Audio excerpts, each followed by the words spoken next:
ठेकाने बैठी गन पौवा गड़त रहा दोनों पौवा बीचों में बैठी रहन। अच्छा जी अब जगाए दी हो तो बताओ कौन बात रहा। अब यहाँ स्थिर लागे सुना चाहते अब ले आओ देखियो जी दखिन हो चबदिया यहीं पर। अब तो टूटी खटिया पक्का है और दादा अम्मा जानी पई है कि हमरे 3 जनी तूरे ना तब की देख ली हो। वैसे जब से बेही बेही आवा गए पान खटिया तूरी भवा गए। हाँ और सबसे ले ढियर गियर हम ही कमा ले ली कहली मोटे ही तोहरे नाते टूटा रहा। हम तो ऐसे मोटे नाते बदनाम है। जीजी बाबू बतिया बताओ वही मारा बैठेगा है इतनी नजदीक कैसे सुनली हमारे जीजी। अब है ठिकान अब दोनों मेलिक मुहताक का हम बताई। अरे दादा जैसे घुसकन की हरिया आई तैसे लड़की घुसक कर हर गए। बड़ी होशियार ही बूझ गए।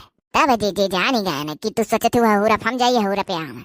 अब बताओ हमारे जीजी सुनो अपने बूढ़ा क्या बहन का पतो है चला खटिया खाए तो जीजी अपने लोग का बूढ़ा जा हमारे लोग का जाए अब रहिया।